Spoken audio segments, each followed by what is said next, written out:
All right, once again, live again with your boys Juma and Matt. We're here on another Saturday, midday, just about. Oh yeah. Yesterday was Juma's birthday, so shout out to him. Woo! Starting to grab the fucking cane from Walmart, man. Getting there. Yeah. Went from being Mike. Nah. What Teenage Mutant Ninja Turtle was it? Michelangelo. Michelangelo. I thought you were gonna say Master Splinter. I'm going to Master Splinter though. I'm about to go to Master Splinter. What a name. Yeah, it's a decent birthday. Fun. Yeah. With some of the Apologize if we guys. seem a little tired, you know. Yeah. But yeah, Long it's pretty day. good. Just got a lift in. You know, your average chest and shoulder day. Juma was hitting a 5x5, around 75%. Yeah, that was nice. That was even what did we do after the pauses? ISOs, yeah. We were doing a little bit of ISO work on our chest, you know, holding at the bottom. Great way to build some chest. Overall strength, ISOs are normally good for, and they're also relatively good for injury prevention. You know, you're never really going to hurt yourself doing an ISO unless you're holding a back squat, you know, and have no way to bail out. I definitely wouldn't recommend doing ISO. Yeah, I definitely don't do ISOs on back squats. You know, front squat is normally the way to go. Yeah. But Yeah, that it really gives you a good pump too, because it's just like sometimes you need that little resistance for it, you know, to really get the blood flowing and stuff like that. Yeah. Other than that, What do you want to talk about today? I don't know. I was just gonna go over the week, you know. Yeah, that was a week. Early week, you know, working mornings pretty much every day this week except for Monday, and it takes a lot out of you, you know, waking up at 3 a.m. to go get your coach dinner and whatnot. But it sucks, you know. I find myself getting tired around like 8 p.m. every day, and I'm just like, oh, man. Jeez, and you're getting up like what, around like 4 a.m. or 3? On average, throughout the week, I'd say 4 a.m. almost every day. You know, minus today and Mondays, but it's fun. It's fun. I'm getting good at it though. You know, I don't know if I talked about this. No, it's every morning. I wake up, dry scoop that pre-workout. Pre-workout? And I'm just going in. But, and what was that protein you actually gave me? Actually not the protein or pre-workout. Pre-workout, the Transparent Labs. You know, I definitely talked about it. Really felt that like it was really good. It really felt like just kind of like that pins and needle feeling. Yeah, I feel like I definitely have talked about Transparent Labs in this one of these episodes already. Yeah. But yeah, they're an awesome company because, you know, the name of the brand is Transparent Labs, and the whole point is, you know, they're transparent with all their ingredients. They're not adding any artificial sweetener bullshit. You know, it's all pretty solid stuff. You know, nothing. No crazy whatever, the food dyes, you know, the shit's white in it, you know. I don't know if you like the taste of it, but you definitely taste the fact that there's nothing making it taste better in there. Yeah, so. I feel like any like supplement is gonna really be like a mouthful. You're just like, I just gotta get through it. Yeah, big time. Yeah, but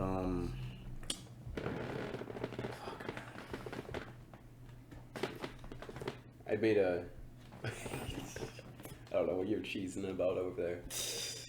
Big part of my week this week for work, in terms of work, was I really got comfortable this week, like putting more care into like the music I play when I coach. When I'm coaching people in both of my gyms. And I honestly think if anyone's out there becoming an up and coming coach, you know, doing whether it's classwork, personal clients, music makes a huge difference. You know, honestly, like it just brings a different type of energy into the room. Like that's one of my, that's a weird tip to think about. Like, you know, when people are giving tips about their career and stuff, they're normally like, oh, do this. Like, you know, for a personal trainer, it's kind of like, make sure people have their elbows tucked down for bench. You know, like, nah, like this is a weird one because it's like, just give a shit about the music you play, honestly. Yeah, I'm not gonna be out here deadlifting. And then you got Beethoven playing in the back. And being like, all right, let me get this up. Hold on, let me wait for the beat drop. Yeah. Yeah, it's yeah. Please tell me how that goes for you, man. But for me, I honestly, need some like loud, heavy. Throw in some rock, throw in some rap, like anything to get me going. But yeah, I think a big part that coaches worry about too is like if you're doing classwork, you got a lot of people to consider in your class. mm-hmm. Like I used to always before my classes, I was like, we got a taste in music coming in here, and everyone would just be like, nah. And I'd be like, oh shit, what do I play now? Like, no one's giving me anything. So I would just like awkwardly put especially when you some don't random shit on. Especially when you don't plan out like before, you're just Yeah. expecting everything to happen Yeah. natural. Yeah. And then, like that, you go in, you're just like, oh shit, no one said anything. I know. All right, I gotta figure this out. And what I really learned from it is like when I'm playing music, like, and when I'm, it sounds kind of bad, like when I'm caring less about the music taste of the clients, and I play kind of music that I like, I feel like it brings an added level to the class, whatever I'm doing coaching, because I'm listening to music that's getting me amped, and like it's just easy to translate that energy over to who you're coaching. Like if you as a coach are amped coaching someone else, they're gonna feed off that energy. Yeah, and they Like- need to. All around they need to, because it's just like, whether you're having even a slow day, like, you gotta be proactive and just get ready, because you bring that same energy to any place you work at, it's gonna be the same thing. That's how your whole day is gonna be. How your whole day is gonna be. So you do whatever you can to just snap out of it and just say, hey, like, let's go. Yeah. You know, if we came in sluggish and we're just said, hey, screw this workout, let's just get through it, it's gonna be tough. Yeah. It's gonna be tough, you know. But even your energy throughout, like, even the bench, like, you know, it gets me through those reps and just gets me like, all right, like, damn, I'm feeling good today. Yeah. But That also just brings up another topic. Like there's Yeah, go so ahead. many incidents you can have playing music while coaching. Like explain one. I'm trying to think of one. I know my boss Mike talked about a funny one with me the other day. Not to throw him under the bus or anything, but he was playing a song that definitely had some sexual innuendos in it, and he said like he wasn't paying attention to the music, and he's getting some looks from the clients, and it's just funny. Oh my Like, god. You know, I'm trying to think of one recently that I've had. Like especially when you're playing rap, like just because it says clean, you know, like some of the words Yeah. are so And I'm going mother. yeah. It's like, oh, Hey. I wonder what word was said Put it in there. maybe they're saying potato. Like I don't, you know, just something crazy. Like what do you think's being said there? That's what's crazy about it. Out here in the deadlift and yeah, put it in her.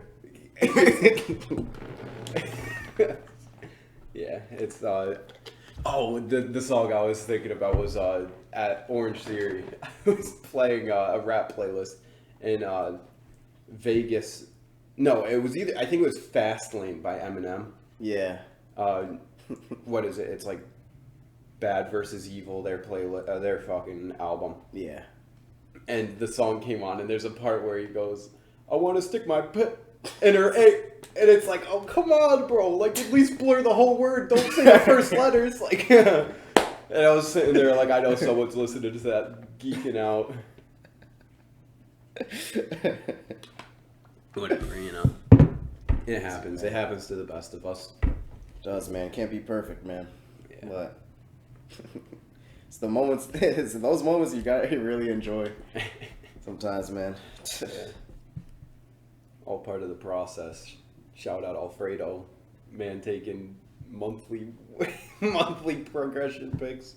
Hey, shout out to Alfredo, man. Hey, for y'all who don't know, this man Alfredo, bro. Let's see. Do I do a description of him or nah? Mexican ass. Fuck. Nah, great dude, man. You know, I met him through my first semester, and overall, good guy. Yeah, he came in the same year you came in. Yep. So Yeah. he's a sophomore now. I think he's from Michigan. Or junior going into junior. Yeah, he came from Michigan, I believe. But yeah, good kid, solid, works hard. You know, everyone knows about that work ethic, man. Great kid, great kid. This man, one of those clowns that's always posting their after gym pics on Snap and stuff. It's just like, it's funny. Yeah, shout out to me if you have me on Snap too, baby. I know you know about them selfies. Yeah. Yeah, it's just so funny. I love that shit. All right, yeah. So, yeah. I might address an elephant in the room. Uh-oh. A lot of people. I'm thinking of. Yeah, so I've kept it kind of quiet, but a lot of people aren't going to know this. This might come to a surprise of a lot of people, but I actually got diagnosed as a type 1 diabetic not too long ago. Been an interesting, definitely an interesting journey. How long has it been right now? Since I've been... Just when you figured it out. When I figured it out, I was told probably, I want to say about 2 months ago. Damn. Yeah, so it's definitely recent. Yeah, but explain to the people how I've probably, if I had to take a guess, I've probably been type 1 for about 5 months maybe, and just didn't realize it. You know, I was having some, obviously, like the clear symptoms. Like for anyone who doesn't know, if you're type 1, the first symptom you're going to have if you're having high blood sugar is you're going to be peeing a lot. And like, dude, this is funny. Like I was peeing like almost every hour, just going, having to take a piss. And I was like, hey, I'm drinking a lot of water. Like I'm healthy and shit, you know? Little did I know I had diabetes. It's just one of those things that's like crazy. You know? You don't really you know, apply both of those things together. Then I started losing a lot of weight. You know, right now, for those who don't know, I'm kind of on the cusp of that 160. I'm floating between 155, 160.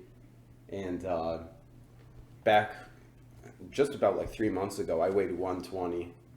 And that's when I was like, you know, I dropped 35 pounds in like the span of 3 months. And I was like, okay, that's when it got to the point where I was like, something's wrong. Damn. So I went to a walk-in clinic. Yeah. Took blood work. They were like, "No, so your blood sugar is in the 700s right now," which is like wild. Like anyone who doesn't know, like that's some serious shit. Like, yeah. If you're diabetic and your blood sugar's up there, like you're going to the hospital immediately. Or, you know. So I went to the ICU. They had me on an insulin drip for a night. Mm-hmm. You know, and then just kind of went through everything you got to go through, getting it under control for the first few days. And came out and just kind of adjusting, you know, packed on those 40 pounds almost. Not, you know, took me about 2 months to do it back. Yeah. But, you know, other than that, the diet hasn't been too crazy. The thing that's been eye-opening about this whole thing is definitely the dietary part of it. Not necessarily like, you know, I always ate pretty clean. Yeah, you know, I was never like going crazy on eating garbage. You know, of course I have a pizza in the morning and then I'm gonna chicken to end the night, bro. Yeah, you know, obviously everyone, all of us dudes who are lifting have those days where we wake up on a Sunday and we're like, I can eat a box of donuts. You know, minus that, like everything did with my diet before, like I could still eat. But the thing that's crazy is like, definitely the carb counting in it, because like as a diabetic, as type 1, for anyone who doesn't know, type 1 is your pancreas just stops working. Your pancreas just like, yeah, no more insulin for you, which is, insulin's the hormone that makes sorry, buddy. Yeah, honestly. He checked out for the life. So, yeah. I'm gonna head out. Yeah. But yeah, so type 1 is just, your body doesn't produce insulin anymore, and insulin's the hormone that takes blood sugar out of your bloodstream into your body, wherever it needs it, into like muscles, whatever. So if you're type 2, sounds fucking great, man. Yeah. Out here trying to fucking grow. But that's the thing, when I inject myself with insulin to get a workout in, dude, I don't know what it is, but like I have crazy amounts of energy. My best workouts are the workouts that I shoot the insulin for. I gotta inject insulin, obviously. Man, yeah, you're shooting, bro. Yeah. This is all advice, folks. Yeah, you know, my best workouts recently have been the ones where I take insulin, you know, like 30 minutes beforehand. I just feel like I can go forever. Yeah.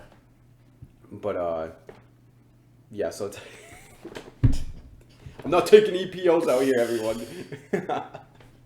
But yeah, type 2 is you're going into that. It's like a momentary. Your body's just insulin resistant. You know, that's more. Type 2 is diet. Like when you're type 2, it's more your lifestyle choices are gonna make you become more insulin resistant, and that can be fixed. You know, you can bring yourself back to a normal baseline if you're type 2, but type 1's genetic, and you know you can't really, you're not recovering from it. You have it for the rest of your life. So, but yeah, that's a crazy shift, man. From especially like just figuring out like once you get it and stuff, but like seeing you throughout like the last month and stuff, like just how you are mentally with it. You know, some people it's kind of hard to like accept it from the start, but like. Yeah, it was definitely. You were telling me just kind of like, I kind of just grew to just accepting it, but just really applying like what I got to do to get through the day. Honestly, me personally, the first day was like, it was obviously tough, but like I'm not someone who's gonna dwell on something like the first day. Was he's not me, you know. Yeah. So maybe take me a year or like half a year. To get over it. It is funny looking back on it. The first day I went to like I said, I went to the walk-in clinic. They told me you got to go to the hospital. Like, so I rushed to the hospital. I was in the ER for literally 10 hours because they couldn't get a bed in the ICU, and I had to go to the ICU. Yeah. So I was sitting in the ER for literally 10 hours from. Was that anxiety through the roof, or? No, I was just kind of sitting there like.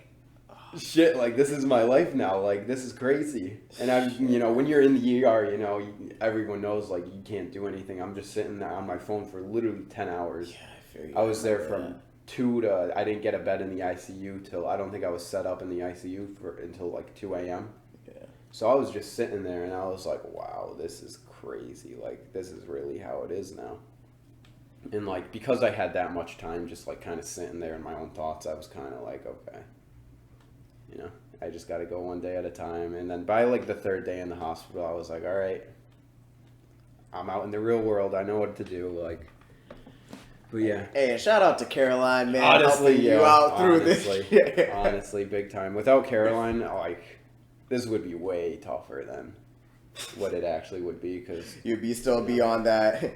I'm drinking water, eh? I'm feeling good. Hey, maybe I'm just having too much water and... You know, I just gotta piss like crazy all of a sudden, man. But yeah, man, that's a big shout out to her for even like right now, just like handling it all. Like, she's literally like a full-time nurse right now, taking care of my ass while she gotta clock into her actual shit. I know. But dude, even like going to your house, got the whole setup with like everything. Juices, You know, I'll snag in a few Diet Dr. Peppers. Yeah, this man's taking my diabetic supplies because he's bulking up. I'll straight up just be a raccoon. I'll come in the house and be like, hey, Matt, this is your stuff? Yeah. I'm just snagging. So I'll see like the Diet Dr. Pepper cans on the floor. And what I'll do, I'll replace your cold ones. Put in. But like, yeah, fuck Matt. Oh my god, it is funny though because back, like I was saying before we got on that long tangent, the craziest thing to me that was eye opening was the carb counting, and because since I'm diabetic, I gotta watch carbs. That's the only thing I really gotta worry about. But it's just mental. America is mental, dude. That's all I'm realizing. Like, what I was taught was like 75 carbs. Is pretty much all I should be going for every meal. Yeah. And anyone who knows, 75 carbs is not a lot of carbs. Yeah, it's not but a lot. Here in America, bro, you could eat 20 potato chips, and that's, 75 carbs is roughly like 3 servings. I was being taught like 25 carbs was one serving of carbs is 25. Yeah. So that's 3 servings of carbs. And if I want to eat potato chips or something, I gotta think about it. I got 20 potato chips, and that's all I get for the carbs in that meal. Jesus. So like now, obviously it makes you think like how many people are sitting, down in a whole bag. Like I used to do that. I used to be able to go through a whole bag of chips in one sitting. sometimes I have those days where I'm just like, Yeah, exactly. I just gotta munch, man. And now looking back on it, I was like, shit, like you're telling me I can really only eat 20 of these in one sitting? Damn, dude, that shift, that's it's crazy, man. Like, it's in a way, it's kind of cool because like I really gotta be focused on my diet. Yeah, of course. And it really makes me limit the bullshit I can eat. Yeah. But at the same time, it's just like, like a slice of cake. Like, I used to body cake back in the day, dude. Give me a slice this big, I'm eating that whole thing. But now it's like, I gotta eat like this little. Got the whole box of pizza. Yeah, what else was part of your fucking meals back then? No, like that's what's crazy. 2 slices of pizza, and then that's all I can eat for a meal. All right, good night, folks. So, it's definitely made me learn, like, I'm not wasting the food. Like, I'm never gonna eat 2 slices of pizza for one meal. Yeah. Don't get me started on cauliflower pizza, though. I can body a whole cauliflower pizza now still. Because, yeah, reduced carbs and that, but it is crazy. It makes me, like, value what I can and can't eat, because... Especially in this lifestyle, man, like, yeah. You already gotta keep up with everything, with your carbs, proteins, fats, all that, and then just, you being a trainer yourself, it's kind of like, now I just got it twice, like, it's kind of like a double adjustment where it's like, all right, now I got to really think of what I can have due to my situation and obviously still get in my, all that stuff. My calories and stuff. That's what's crazy, like being a trainer. It's almost like if you don't look the part as a trainer, no one's going to take you serious. Exactly. That's such, in my opinion, that's such a social media, like, people having so much access to the internet, that's such a this guy knows what he's doing. Look at him. Look at this man. He's huge. Probably injecting some shit. Yeah, that's we were talking about this earlier. This was one of the things I wanted to talk about on the podcast was when you said people who are paying too much attention to other people's progress. Yeah. When you get started, like, it's a humbling experience. We've talked about this before. It's a lifestyle change. It's not when you start working out, you're not gonna see a lot of progress within, unless you're brand new. You're gonna have those, that beginner start where, like, you throw on the muscle. Yeah, and like, obviously genetics will play their part too. Some people have great genetics, some people don't. Mm-hmm. But yeah, just kind of like that grinding person. You're not gonna see anything like through like a month or two. Like, maybe it takes some people longer. People tell me now, like, oh, but you have great genetics. And I'm over here like, do you know how long, like, I've been working out for? I know. That's, it's funny. Like, people always say that to me too. Like, how are you so lean all the time? It's like, because I've played soccer since I was 4 years old. Since I was 4 years old, I'm running around on a field chasing a damn ball for fun, like. Funniest thing I wanted to bring up with all this. I don't know if you ever saw my dad before. Mm. Oh, yeah, at a few games. Yeah. Mm-hmm. Some people say, yo, your dad's huge.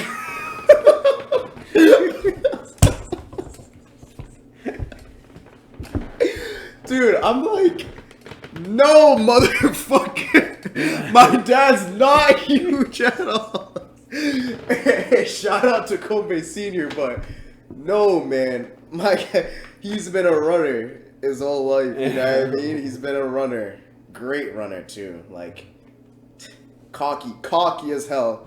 I hope he sees this one day, someday, and hears me say this. Cocky as hell, but, like, dude, telling me a mile did like 3:56. And he's like telling me, and I was having a bad day today. I'm like, shut up. Like, that's one thing. The mile running, that, because like when you're hitting like the people who are running the sub 4s, that's an extreme, obviously. If you're running a sub 4, like, you're an abnormal runner. But even if you're hitting a sub 5, the anaerobic capacity you gotta have for that is just through the roof. Insane. And me personally, like I was saying, I played soccer my whole life. I did not have that anaerobic capacity. Yeah. I don't think I've ever run a mile under 6 minutes.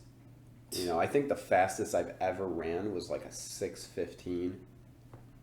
But I think no. I think one time, because remember when we were training in WPI the tracks, you hit under 6. Did I? So, yeah, you did. Maybe like borderline. Maybe like 5:57.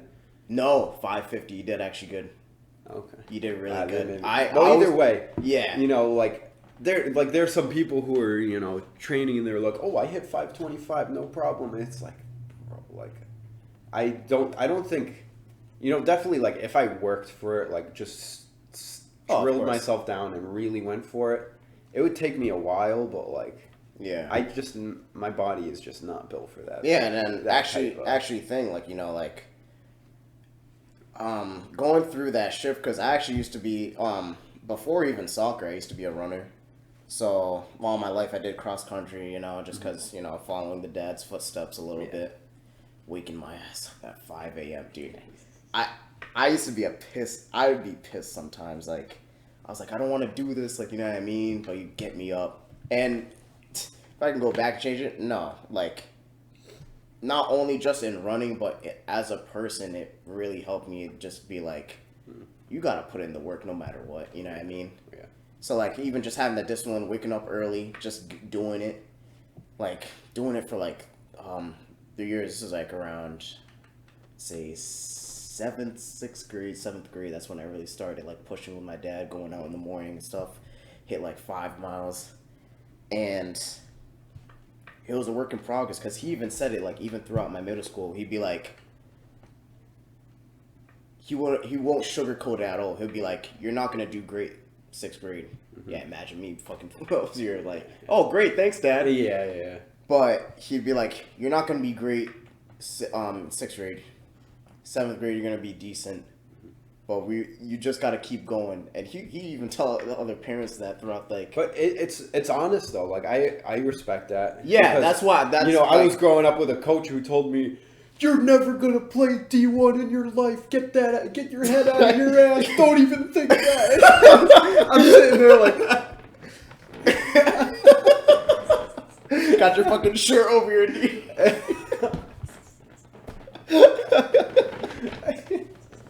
That's what's funny, though. Like, you got to respect people like that because they're honest. Like, the majority of the time, the coach that always used to say that, he played professional over in Portugal. And he'll see it as it is. Yeah. The people who say that stuff are normally the people who know what it takes to get there. And, you know, talent recognizes talent.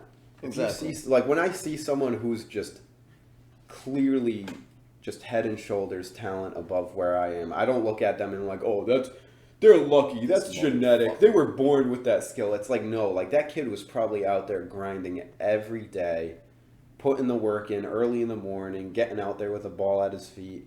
And you can see it through the attitude too. Yeah. Just through a man's like command or just, you know, really. Like there was one of the guys I played with in high school who played on Western Connecticut. 2 of them actually. Yeah. 2 guys I really respected going through high school as players. One kid named Jimmy and one named Joe. Awesome players, you know, showed from the college they went to play at, like played on an awesome college team, Western Connecticut. And like every day they were, you know, Jimmy especially, I knew for a fact that he was getting touches on the ball every single day.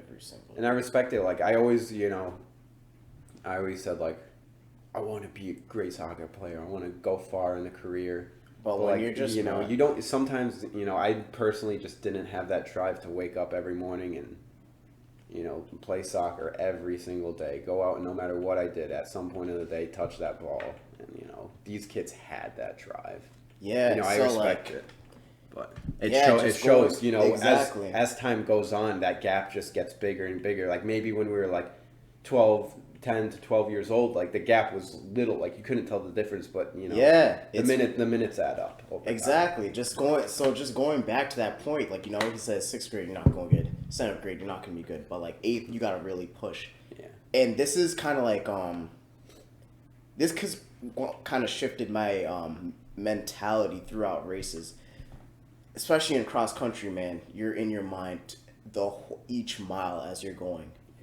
So it's a crazy meditation. Yeah, like you gotta be locked in for long distance running, and you're gonna be in your head. Yeah. And that's always was my challenge, whether through soccer, whether through running. That was always my challenge because I would always think about some bullshit, really. Yeah.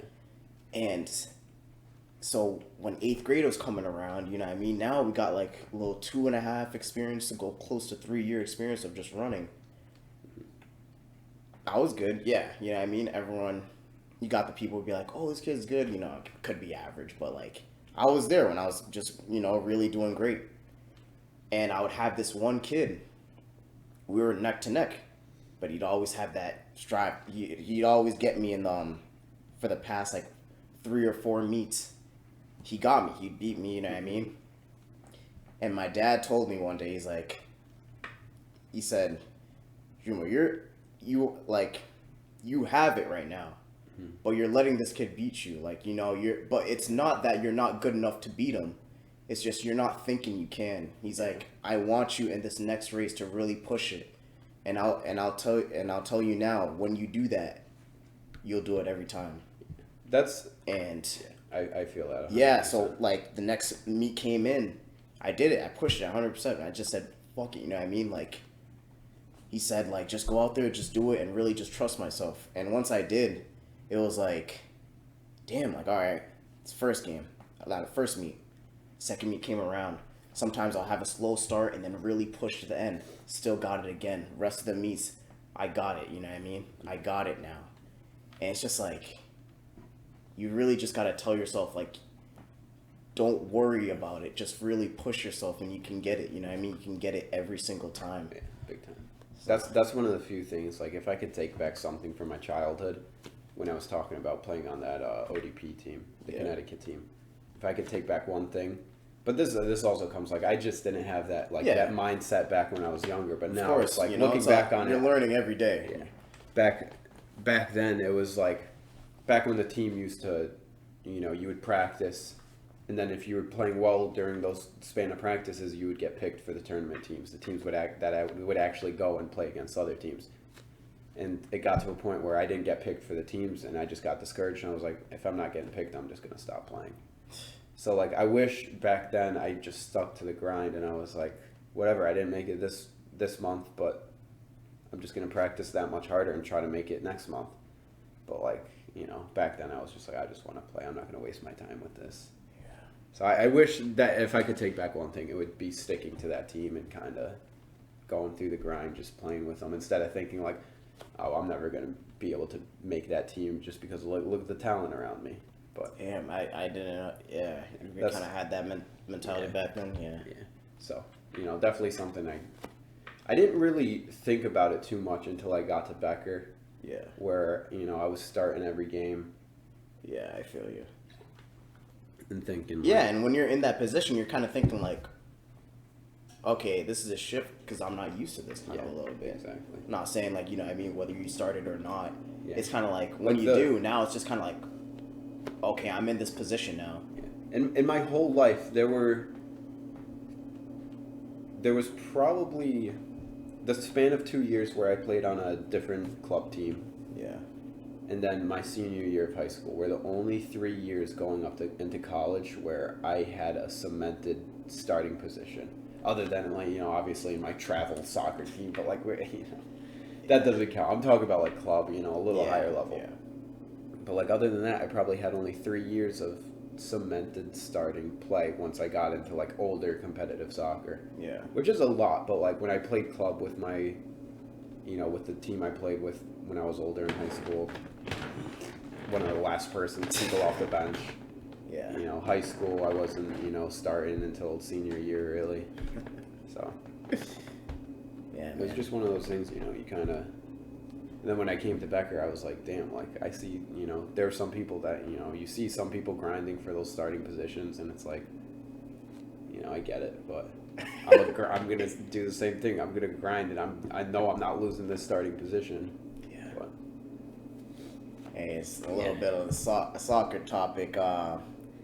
Sorry to all my Barcelona fans out here. Oh, my God. We got to talk about that. Yeah. Too, man. Oh, my God. I was telling my roommate, Fez, you know, clown, you know, thinking Barca's going to wipe Bayern Munich. Come on. I was telling him that day, I was like, this Bayern team's, in my opinion, they're the best in the world right now. And I was telling him, I think that Bayern team is the best Bayern team in history. In history, yeah, for sure. God, dude, like the talent on that team between like it's a weird team. It's always too. been like that too. But it's a weird like, team because like when you think about like Robin and Ribery, Muller, and then you got Schweinsteiger, Philipp Lahm, Neuer, and then goal. now to this And transition. now it's kind of like it's only Lewandowski, you know, and then the rest of the team is kind of like, you know, they're kind of newcomers. They're not really like cemented into the world class soccer, but like.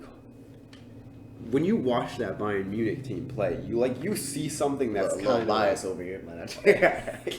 No, I'm but not. No. But you know, I respect facts, when you watch a team that plays with the confidence of like they walk on that field and they're like, we're just gonna like they walk on that field and they're so confident with the way they play. Yeah. You know when they there was a point in that game where it was 1-1. Yeah. You know, if for anyone who watched the Bayern Munich game, anyone who's a Champions League follows Champions League soccer, they were tied 1-1. Alaba scored an own goal. Yeah. And it was 1-1.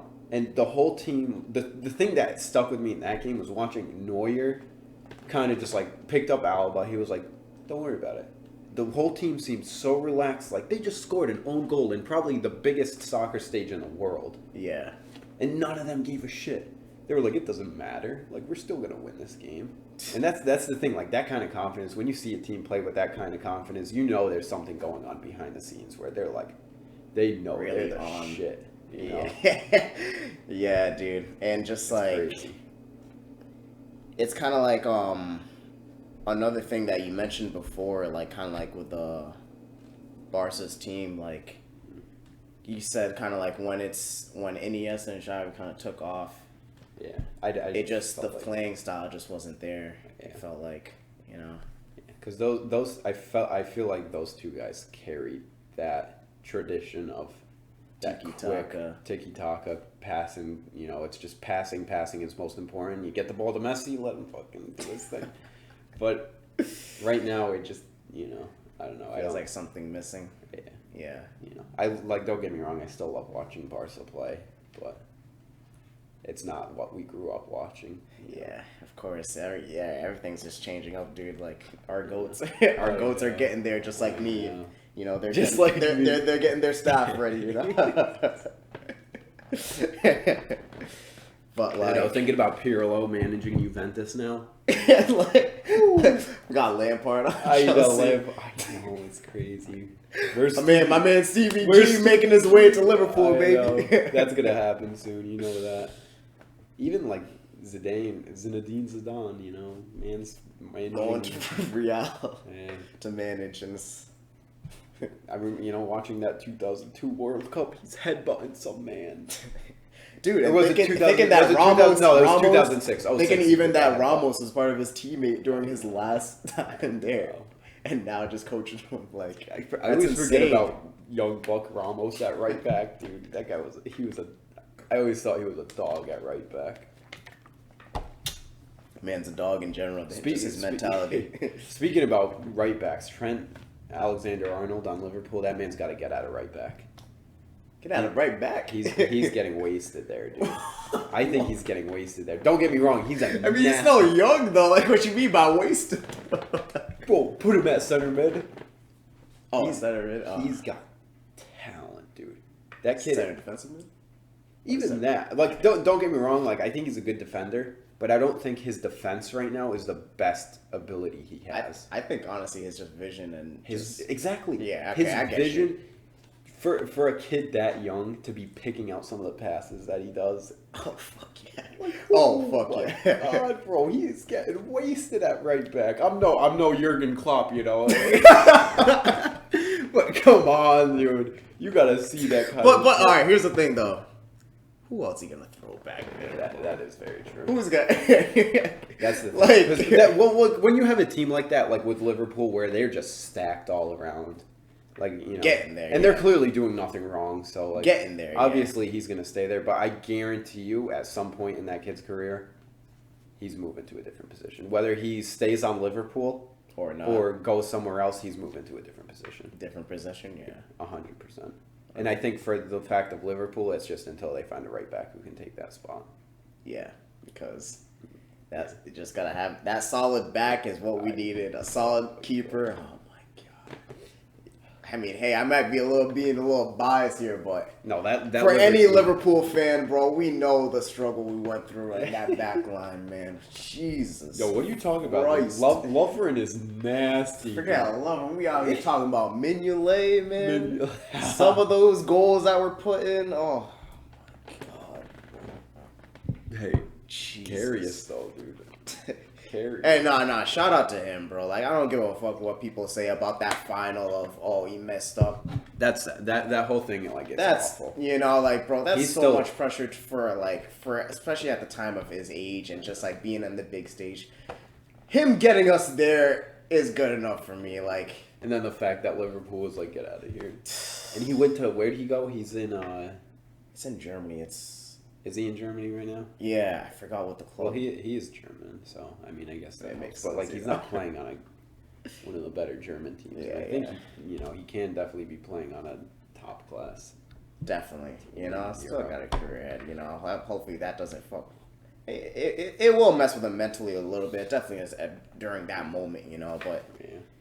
Still a good keep, Hopefully that doesn't affect his career later on, No, just definitely will. That's what's because like sometimes it is, sometimes it is, and it's just like, all right, hey, think about that. After that, and then you just gotta talk about future talk. Hey, we're signing a new keeper. Hey, you did great for us, man, but I think we're gonna send you out on loan. Get a little better, you can come back. When you come back, what are you doing, bro? Bro, but Coutinho's out on loan, right, at Bayern? Or did they buy him? No. So I think he was loaned, and but Bayern is looking to buy him because, of course, bro. Come on, now. Dude, when he scored against. God damn, you should have never left either, man. God damn, dude, come on. Coutinho, oh my god. Come on, the connection was there when him and Mohamed Salah, man.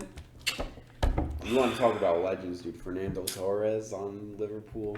Stevie G, Fernando Torres. Coutinho, why did you have to go, man? Come on. Man, Klopp offered you a statue, bro. A statue. They said, we will literally make you a statue, bro. We were there. Man. When you want to talk about... I think this is a biased opinion. Okay. And the best Prem team to ever exist. That Leicester City team. Ever exist. Come on, how are you gonna... Hey, shout out to my Arsenal fans. How are you gonna disrespect Arsenal like that, man? Ooh, undefeated motherfuckers. Come on, motherfucker. You're not a team coming. It was the same shit with us, bro. We out here, we had to call, tremble. Now we got the Champions League and Premier League. Now we can talk our shit, bro. We used to have to hide in the covers and be like, hey, tremble. So I'm gonna give it to Arsenal, man. And they still got the FA final. When you talk about in terms of soccer, just soccer alone, yes, that Arsenal team was the best Premier League team ever. But hear me out. Leicester City getting promoted during that time. Defeating all the odds. Going through beating Man City, dude. Fuck Man City, bro. Man City on team. some bias shit. Fuck Man City. Daryl, I know you're watching this shit too, bro. I'm a Liverpool fan. I don't like Man City. Get the hell. Yeah, I don't like Man United too. Fuck them. Fuck the Manchester Derby, bro. Hey, you gotta admit they're a good. Nah, team, but the worst. My worst one. If you're a Spurs fan, don't even talk to me, bro. Go grab your goddamn coffee down the street. Don't look at me. Don't talk to me, bro. Just keep walking, bro. If you're a Spurs fan looking at this right now, bro, yeah, you know your steps, bro. Go around. All right, but still, back to your point. Hear me out on Leicester City. They're coming up as a promoted team. Yeah. What promoted team in their right mind is like, we're winning the league this year? Because you know damn well that wasn't their goal in the beginning of the season. You know they came into that season and they were like, come on, Barney was having his Red Bull and said, I'm gonna fucking crush this shit. He said, "I'm gonna fucking crush this shit, man." Like they came into the season, they won a few games. Come on, Conte smile, bro. You knew it. You knew it was coming, bro. He said, "Man, That's the fucking thing, idiots don't know what's coming." That the team chemistry, the fight, dude. You're not even listening to me at this point.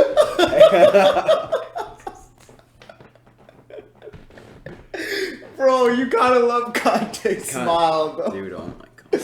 Nah, my fault. I am ignoring. All right, continue. Like, every player on that team, since they were promoted, they had that, that brotherly love. They were all fighting for each other. Yeah. That's how it be. Beating odds. No one thought they were going to win the league. No one. No one. Their fans, do you think any of their fans were like, oh, we're going to win the league this year?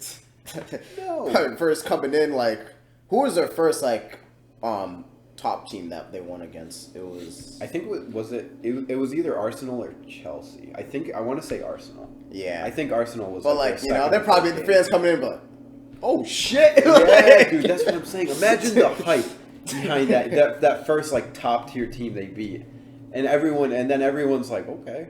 Especially coming off from what they just... Yeah. Another hurdle that they literally just came up across, yeah. Like, that shit's crazy in itself. But then... just being able to go through that and just grinding everyone's... Because when I watched that team, there was not a single game where they were not giving their whole damn hearts. And they couldn't let up. They couldn't let up at all. Yeah. All for those. They had Man City on their ass the whole time, and it was just one of those things that was like... Yeah, you heard that, Daryl? Man City, baby. Didn't even like that. That's just, I don't know. For some reason, I just think...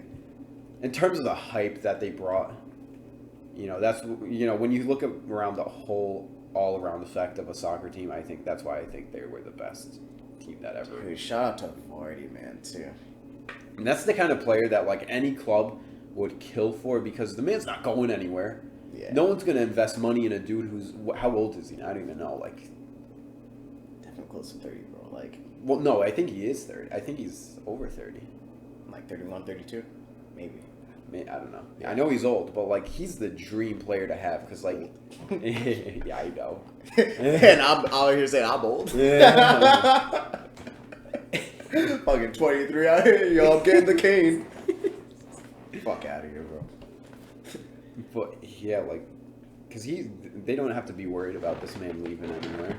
Yeah, they don't. No team's going to invest in a player that old and be like, oh, I hope he gets one more good year out of him. At that age. Shout out to Ronaldo. Yeah, let alone a Ronaldo, who this man looks like a damn specimen. I think a lot of people are still investing in him right now, bro. Exactly, being fucking 38. Exactly. Looking like he's freaking 19 on the pitch. Yeah, dude. That's crazy. And that comes with hard work, Yeah. That's just the man's grinding off the pitch. That's not on the pitch work. That's man says, I care about my health. I'm gonna bust my ass every day in the gym. Yeah. Bust my ass, one for the day. But yeah, back to your just with that team and the grind. Yeah. Just kinda and the world class players that like came off of that team, like Vardy, Conte, Mahrez, even Schmeichel.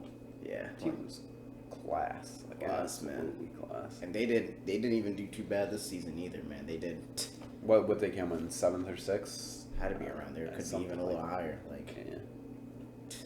Wolves. Speaking of the new teams, Wolves. If I have to support one team in the Prem, it's the Wolves. Wolves. Yeah. I've never really had a specific shout out to favorite. Benny on the team, right? Yeah. Benny, aka fucking Yeah, Traore, bro. That man. Oh my god. Give me those genetics any day of the week. But yeah, that Wolves team is probably my favorite to watch in the Prem right now. I've never really had some class players in there, bro. Yeah, Jimenez. Yeah. Big Well, it's in statement for himself. midfield. This man, Ruben Neves. He's young. Yep. And he's real young. Portuguese dude, more. Moutinho. But he's old. He's getting there. He's getting there, but he's still class too. Yeah. He's kind of like Everyone knew reminds he was me of like like Mata, as. Yeah, everyone knew that Moutinho was a world-class player, but Neves came from Porto, and he's still like 21, 22. Yeah. It's great. Like he's solid players up top. Veteran, like a weathered veteran, and he's, Yeah. It's an animal. Dude, it's just crazy. Like, going into, like, we're getting to that new stage of soccer when, like, what I mean? Like, there's our a different goals are shift. gonna, yeah. There's a new shift to play. It gets me, like, really excited to see, like, what's going to be happening next, like, in these next, like, Premier League teams. Or... I'm excited for when our age, because the USA team, we all know how that goes. We've never had much success, but I'm excited to see our generation. Trinidad, bro. You got dudes coming in saying, all right, black shorts, White Sox, game at 7, bro. Game at 7. Texted in their group chat, hey boys, you good to make the game today? Sounded like our men's league team. Picking up some news and being like, all right, we're facing USA. Hey Marco, can you show up today? All right, perfect. Just beat them, kick them out. Yo, John, you think you can cover center back? We're missing. I mean, coach, I've never played there, but like, sure, I'll fill in. All right, how many midfielders do we got today? What? You're all strikers? Bring in the jug, bro. You can't talk shit. But no disrespect to the USA team. I'm very excited rooting for you guys, man. But I'm still very excited to see our generation get into a lot of people were disappointed on that Trinidad defeat, but yeah, Captain America out here not too happy. Hey, but they're getting better, man. They're getting better. Yeah, I think so. It's because of the young bucks coming up. Yeah. Our generation of players. Yeah. I always used to say, like, when I played on that ODP team, I always was, like, baffled because, like, I don't understand how USA just doesn't develop talent when I'm playing with some of these kids where, like, I knew, like, these kids are nasty. Like, I don't know. Personally, obviously, I don't know what it's like overseas, but some of these kids are fucking crazy. Yeah. So I'm just excited to see, like, what some of our generation can do. Because I feel like obviously it's hard to talk for the rest of the population, but I feel like our generation is the first generation that's, like, pretty diehard about soccer. Yeah. Getting there. Yeah. Oh, don't tell me it's this dude, man. Don't tell me. Oh, Look at this clown on his phone. Oh, did we start? Oh, shit. All right. Hey, my fault. Hey.